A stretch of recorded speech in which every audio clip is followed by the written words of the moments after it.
I like forgot how to set up. It's been so long. Okay. All right. Here Well, we are. Alvin, Crab pot. We're Al, back, we're baby. back. We're We're back, back. Al.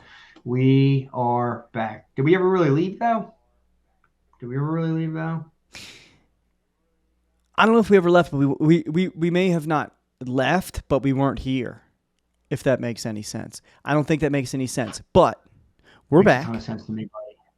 I'm happy Yeah. to be Yeah, back. yeah, yeah. Slight hiatus, right? We had to get a couple ducks in a row, but we feel really good about it, right? We're in a good place. We're in a comfortable place. So Yeah. goes back. So, what episode are we on, Al? Do you have any idea?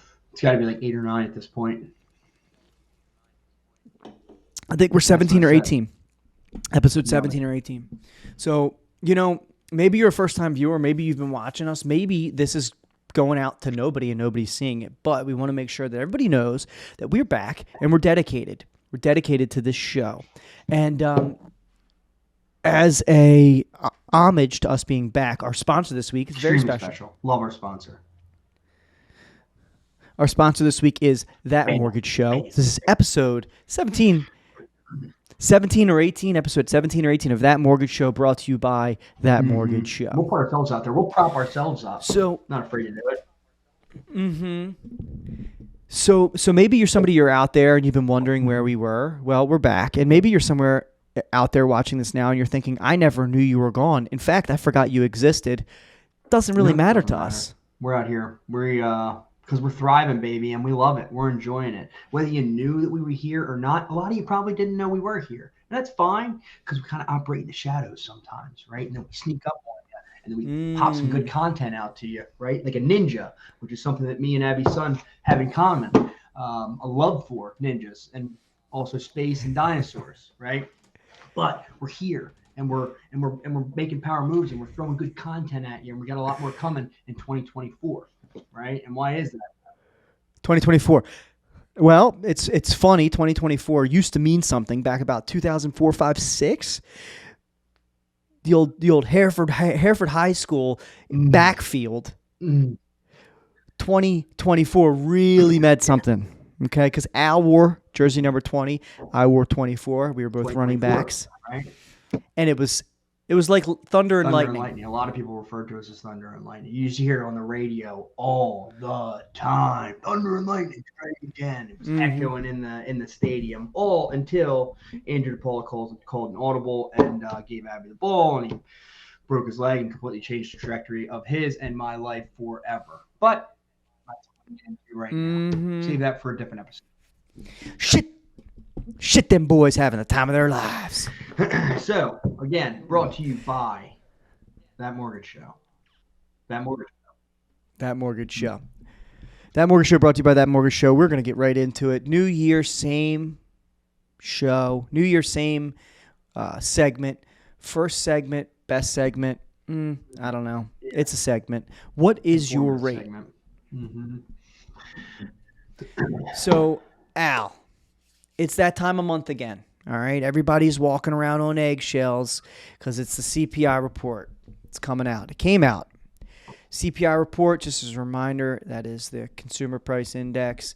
It's a measurement that shows us, where the cost of things are going. Simply put, the reading came in yesterday a little bit higher than November's, so we hope to see that number tick down over time because it's an indication of inflation cooling. It went up in December. Could have been because of the holidays. I don't really know, but it didn't really have much of much of a shock to the markets. The bond actually ticked down slightly. It's like more of a non-reaction than anything.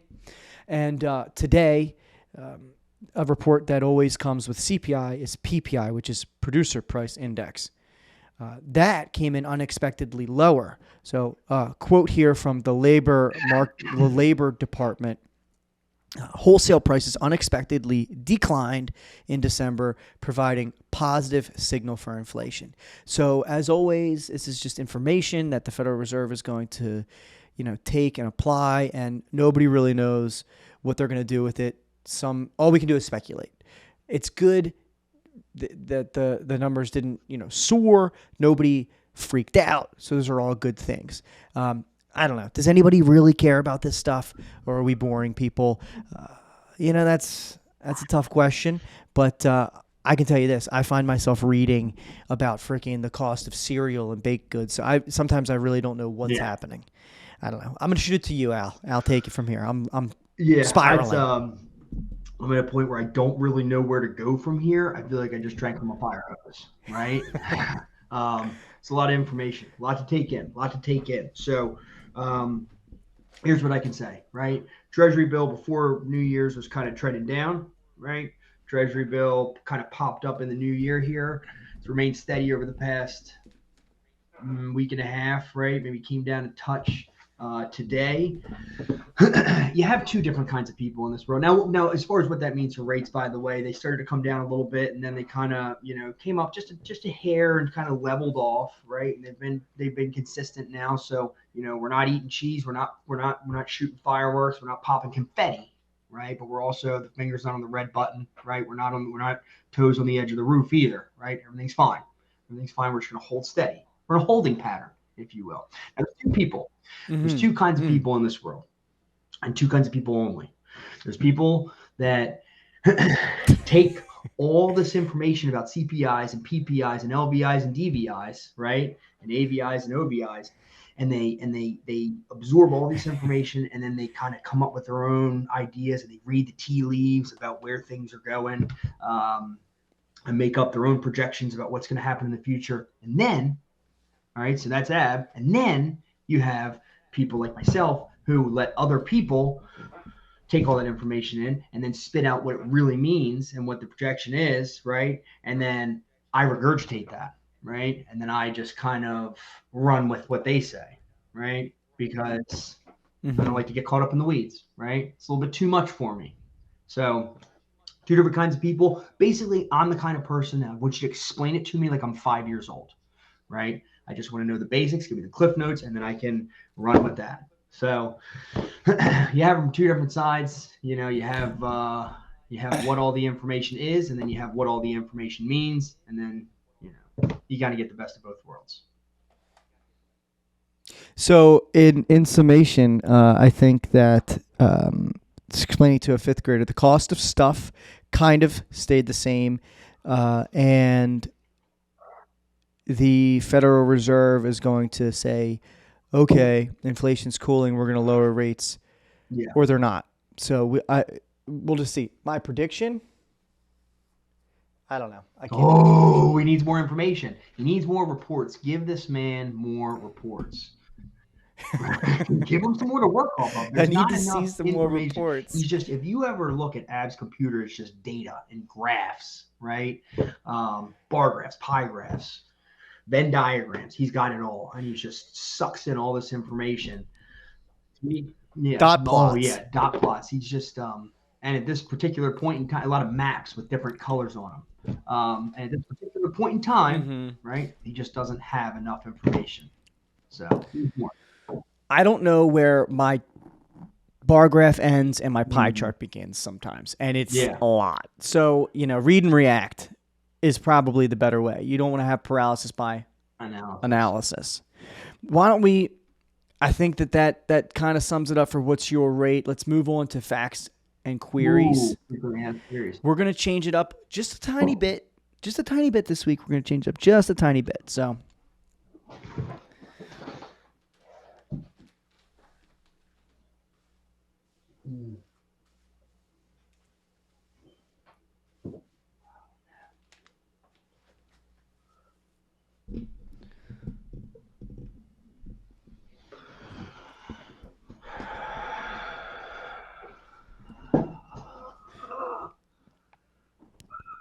You know what, man? What, dude? Do you ever feel like you're just like an old fishing vessel lost at sea? Oh my God, dude. What are you even talking about, dude? I'm talking about freaking sitting around waiting for something to happen, and you don't even know if it's ever going to happen. And then when you feel like you got your hands wrapped around it, it slips through your fingers. Oh my God, dude. Are you talking about interest rates again, bro? talking about I'm talking about interest rates. What else would I be talking about? It's either interest rates are going to crash or the market's going to crash, and then I'm going to buy a house. You know, I've been needing to buy a house, and I'm sick of waiting. I don't know Dude, what to didn't do, I tell man. you? I thought I told you, well, we figured this out, man, a long time ago. It's not about rates. No rates. It's about affordability.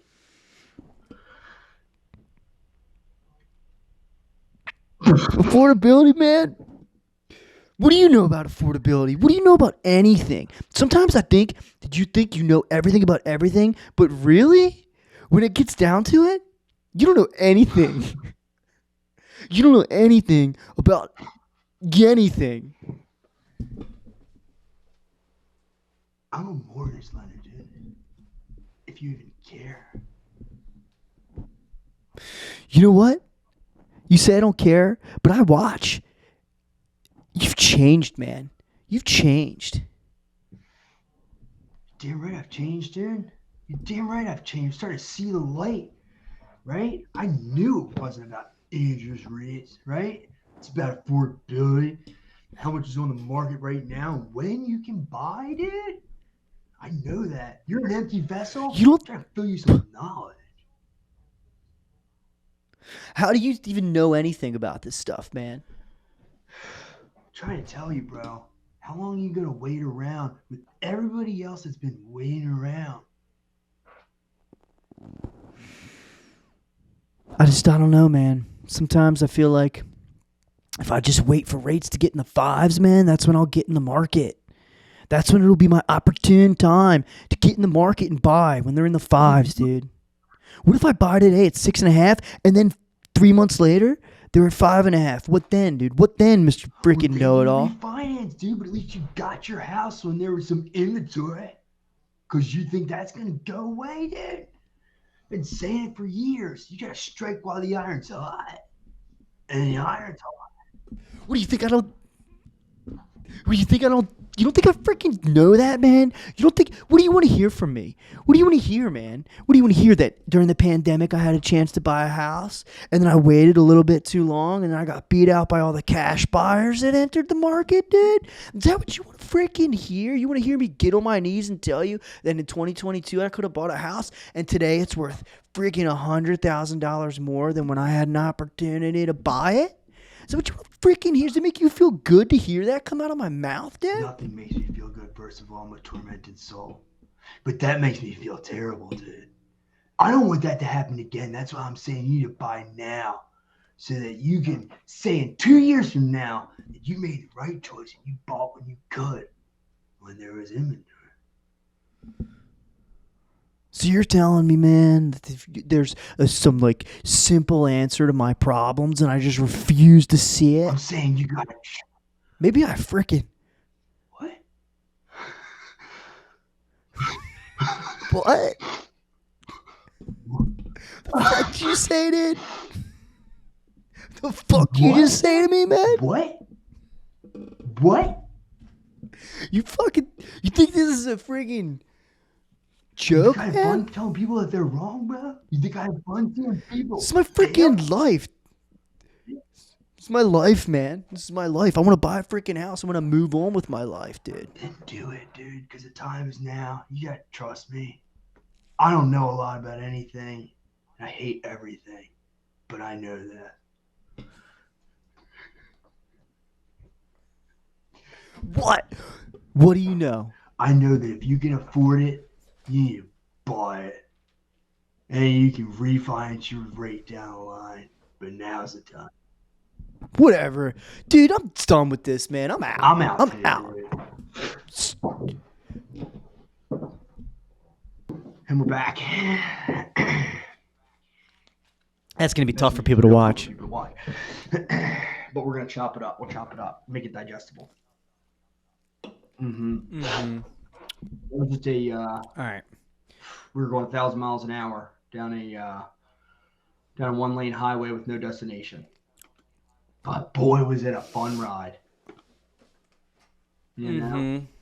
It made me sweat a little bit. Really? Because I was thinking like midway through, I was so sweaty. I also haven't showered because the All right, so my let's. house lost water. So We're dingy. All right, Alvin. Let's get back on track. Next segment is hot takes. So a lot of people bought houses in the last 2 years. There are definitely people who did that. There wasn't much going on. It was slow as it gets, but there were people still buying houses. So those people that bought houses, they're probably in the 7 and higher range, maybe high 6s and higher, depending on whether it's conventional or government loan. Anyway, a lot of people think that it might not be worth it to refinance. Oh, I've only been in the house 2 years. I don't want to incur cost. Is there anything that you can say about doing a rate and term refinance on a home that you may have just purchased in the last 2 years? Absolutely. Can't say, obviously, it's not like a one size fits all. So you can't say for sure if that was the time or not, right? If this is the best time or if you're in a position where it would make sense for you. It certainly could, right? If you did something, last year when the rates kind of hit their peak. But again, it's not a one size fits all. So what I would say, right, and something that I've been screaming from every rooftop I climb is that whether you think it is the time or whether you don't think it is the time, the best thing to do is have a conversation with a trusted mortgage professional who's looking out for your best interests, right? That can tell you. You climbing a lot of rooftops? Climbing a lot of mountains. Yeah. Big mountain guy. You surprised? Mountains? Yeah. Big mountain guy? I mean, I'm just hoping you're not climbing rooftops for the wrong reasons. Okay? Let me speak. Anyway. Well, no. Right. Yeah. There was a time last year when I was climbing rooftops for the wrong reasons, right? But we're off of that now. Rates are coming back. It's fine. I'm joking. Did you hold up a sign, help me? But.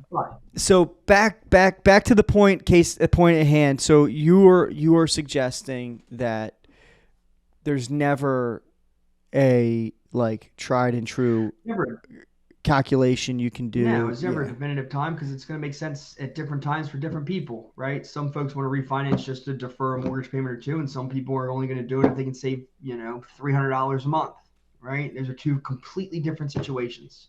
So what it comes down to is have a conversation with a trusted mortgage professional, and when you do that, they can let you know what the numbers look like. You can make the determination for yourself whether now is the time or if it's going to be some point in the future, and what that would look like, when that would be, and what those numbers would need to look like. And then that mortgage professional has their fingers in the pulse, right? Fingers in the pulse. Yeah. So. And who better to have their finger on the pulse than two fellas that are doing researching data and graphs and reading tea leaves for a weekly mortgage show. Or we're just regurgitating what other people say. 20 and 24, right? These are your guys. So, just to reiterate the point, if you bought and you're in the high 6s, 7s, if you bought and your rate is any higher than where they are today, it's worth a 5-minute conversation. We can run some quick numbers, let you know, hey, here's what your payment would be, and here's what the cost would be. Here's how long it would take to recoup the cost. And then you can make an informed decision instead of sitting around wondering. And yeah, so it's just a case by case scenario. So definitely talk to somebody. Like that. We're easing back into the show. Our hot takes, maybe not so hot, but it's something that needs to be talked about. Informative, right? Informative. Don't always have to be hot, right? So, but still, maybe a little bit controversial for some folks. Yeah. Refinance, whatever. The word refinance, I don't know, for some reason, is almost taboo sometimes. Right. Refinance. Why would I do that? Why would I do that? That's the stupidest thing. How many times you get told, why would I ever do that? That's the stupidest thing in the entire world with ransomware. And you don't know. It's that, if it's doesn't make sense for you, doesn't mean it doesn't make sense for somebody else, right? It's not all encompassing. Mm-hmm. Yeah. I had somebody, because we market cash outs too, purchases and cash outs. We try to do it all. And I had somebody the other day reply to a cash out or debt consolidation inquiry and just I'm not consolidating debt. That doesn't make sense. It's are you sure? You sure about that? Because, last time I checked, credit cards and auto loans and personal loans are all in the 18-25% range. Right. So, you know, and And not tax deductible. it's just maybe it doesn't make sense, but you just can't have these blanket can't. statements. No, I think that's the worst thing. That's that's the one thing that I think people don't understand about mortgages is they just hear what some talking head says, it's not the time to refinance, right? Or, rates are this. Well, all of that depends on a couple of different factors, right? If your rate's low, if you want to buy that rate down, right? Or, it is the time to refinance if you're drowning in credit card debt, making minimum payments, and a refinance is going to make your mortgage rate go up 2%, but save you $700 a month because all the credit card debt that you have, right? That's compounding daily interest that you're paying, over the life of it, you're going to end up paying hundreds of thousands of dollars on, right? And we've all done those loans for people who have 70, 80, $90,000 in credit card debt, right? And it's, you can only imagine the relief they feel, the relief they feel because they tell you once it's all paid off and the loan's done, right? So, I couldn't agree more. You cannot blanket statement those kinds of things because it makes that sense, for different folks at different times. Yeah. Well said, Al. All right. So moving on to our final segment of the day. You took the ball and ran for this. I have no idea what's coming, but this segment is opinionated, where we usually both, but this week just Al, went and found an article, news headline, whatever, and is going to give us his thoughts about it. It may or may not be mortgage related. I have no idea what we're getting ourselves into. We're in this together, people. Let's see what you got, Space, the infinite frontier, right? Aliens, spacecrafts, lasers. I'd love to get into it. We're not going to today. U.S. deficit, right, tops $500 billion in the first quarter of the fiscal year, right, which is between October and December. That's when their fiscal year starts. So $500 billion. It's just so crazy to me, right? Because I remember when we were growing up, and like trillion in my mind when I was younger was a word. It's not even a real number. Just substitute for infinity when you're talking about money. You know what I mean? I'm not infinity dollars. Like, I have $1 trillion. Like, that's basically like you have infinity, right? You're never going to run out. Or yeah. So a trillion is like a gabillion. Like, just make up a freaking word. So, yeah. But it's a real thing, right? Because we are, so we did that. We did $500 billion deficit in the first fiscal quarter. And the U.S. deficit overall is at $34 trillion. I don't think I would love for somebody to do a calculation of how long it would take to count that high. First of all, I mean, years and years, maybe probably decades, just counting 1, 2, 3, 4, 5. I think it's probably you can't comprehend it. Neither can I. So, which blows my mind. It makes me think, what's next? We're already into the trillions. What 30 years? What, are we going to be talking about kajilions? Right? I mean, is that like where does it go next? Right? We're already to the nth. It goes to the nth degree, Al. That's where it goes. And why can't I manage my budget like that? Why can't I just, you know what I mean? Like, I'm a couple million in debt, but look at the sweet house I got. And I gave, I'm going to give $134 billion to my neighbor, right? Or to some guy, a couple streets over. He got in a fight with his neighbor about, I don't know. But I'm going to give him a couple $100 billion. But the point is, right? Why can't we do that, but our government can do that, right? And then, well, you know what though, dude? Just to go back to like that point, you're going to give them money, right? You're going to give your neighbors are fighting, and you're going to give one neighbor money, not to end the conflict, but to continue the conflict. Because as long as their conflict's going on, you can kind of do some stuff in your own yard. You can kind of do some shady shit on your Yeah. patch of land because you got your neighbors all fighting each other. And sure, you'll give them some money because Right. what's money? Money, it's nothing when you just, More. by the way, you forgot to leave out the part where you're able to, you're printing money on your old Right. HP, Here's the other thing too. and This is giving all it to them. while one of your kids is living in a gorgeous, penthouse suite. One, you got a couple kids, right? Your middle child is living like in a decent, got a decent kids room, got the posters, MJ, the whole nine, right? Working really Working hard really for hard it, for though. it. And then you have another kid whose roof is completely collapsed. He's got water running everywhere. He's got rats running through his room. But instead of maybe, trying to help the kid with his room or just patch the roof or like, here you go, buddy, here's some food. The kid's starving, by the way. You keep just pumping money over to the neighbor, right? To help him with whatever the hell he's got going on. I guess that's the best real world explanation we can give. I don't know. That's just kind of crazy when I saw that number. And then Oh boy.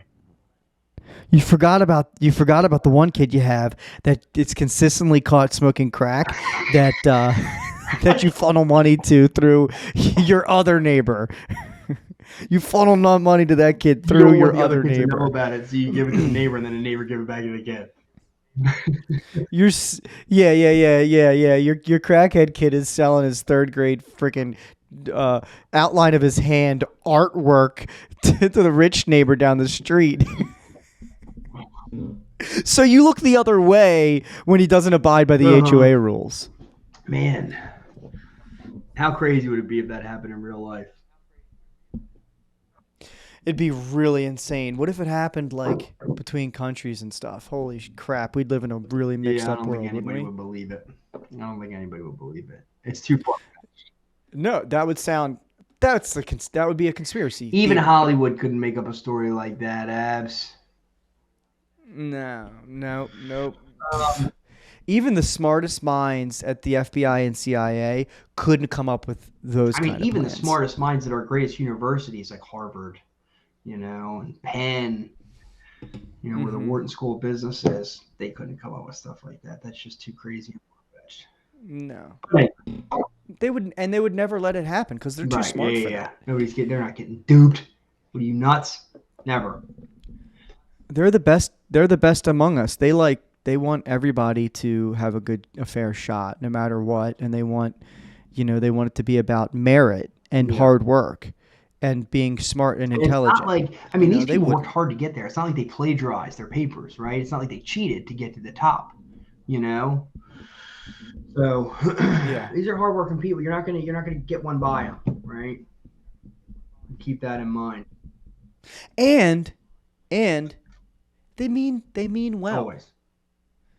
They're altruistic. They got into it because not for money or, business dealings. They got into it because they wanted to help. So let's just keep on trusting everybody them. a fair shake, regardless of what color, religion, race, everything. Like everybody it's a level playing field, right?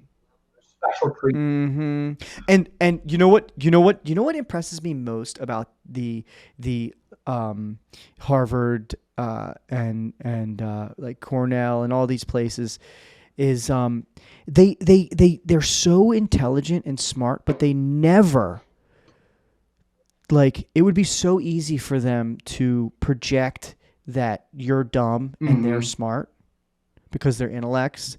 It would be so easy for them to get married to an ideology and think that they're so smart that they must be right. It would be so easy, but they keep an open mind.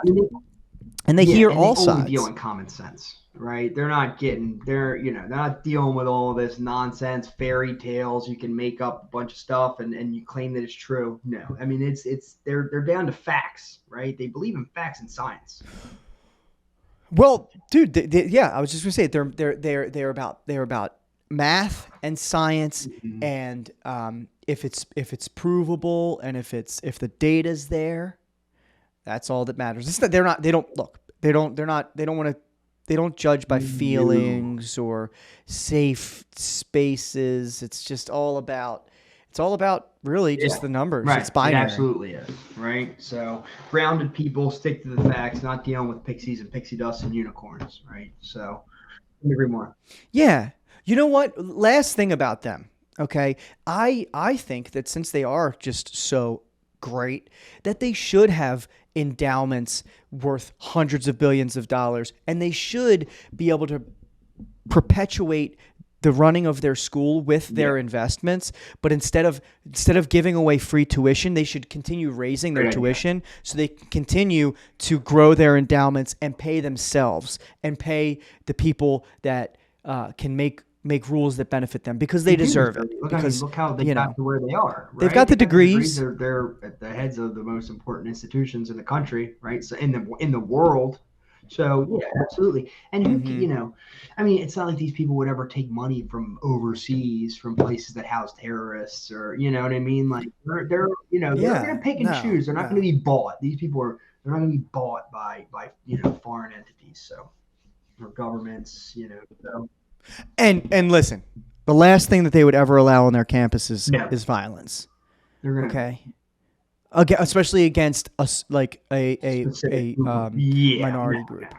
They would. I mean, but that would get stopped before it even started, right? There is no time for that. I mean, they're welcoming people. They're all about inclusivity, right? Like, And if they were ever questioned about violence or anything, I'm sure they would be able to concisely articulate why they're against violence and threats. I'm sure that if you got the president of one of these great institutions on TV in front of the country with the opportunity to tell people how they protect everyone on their campuses, I'm sure they could just easily articulate it, because they are, again, you so probably get intelligent. multiple of them at the same time, and they would do it. Probably say it in harmony. Yeah. You kidding me?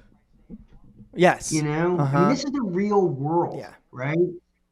They don't beat around the bush, and they don't play these. They don't Correct. play these games, these word games and stuff. No, they're the best among us. Yeah. I'll just say it. They are the Couldn't best agree among us. Couldn't God agree save more. them. And I think we need more of them. And I'm excited to send my kid to one of their schools. Hopefully, if he's good enough to get in, right? If he has the grit and the determination and the right to get it done, because he's not going to cheat his way to the top, and he's not going to be given any handouts. So, You know, I'm with you. I'd like to think that one of my kids will go there, but I wouldn't want to take a spot away from someone else. So I'm just gonna put my kid in like welding or something. I don't want to take somebody else's spot. I don't want him to fill a spot. He can just go be a welder or Tradesman. whatever. Yeah, or maybe I'll just train him up to be a mortgage loan officer. Don't do That's it. what I'll do. Don't do it. Did we go a little Yeah, too far there? Maybe. No. I mean, we were just spinning a yarn. If anything, some big wig hotshot Hollywood producer is going to pick this up, write a story about it. Watch. I mean, it's stuff. This is, Yeah. you can't, like I said, like even the craziest minds out there couldn't make this kind of stuff up. So people, somebody's going to find the creativity in everything that we just said. And they're going to make, maybe a book turns into a movie, best adapted screenplay, right? Wins an Oscar. And it all started right here. Like the movie Sapphire based on the novel Push or whatever it is. The Push. Remember that? The movie Push based on the novel Sapphire or whatever that was. They're gonna remember make hearing it. They're gonna make a movie about what we just said, and they're gonna make a book about the movie. Ooh, yeah. Now I see what you're saying. Yep, love that. That's great. It's not a bad idea. All right. So look, guys, Al, viewer, we're a little rusty, but we're back, and we're gonna get it together. Yeah. We're gonna get it together in the coming weeks. We're gonna hit stride, knock some of but that rust off. You gotta knock some of that rust off, right? So Informative show. Good all right. show. Well, we're at 35 minutes. Good show, fine show. It could have been, whatever. It's a show. Sometimes you just get stuff out for the sake of work. I think it was fantastic. Some among us don't think it was as good, and that's fine. But we'll see what comes of it. Informative. It was a great start to the new year, 2020. 24. Get ready for more. Ooh. Oh yeah. All right, that mortgage show. Yeah, That's until it. next time.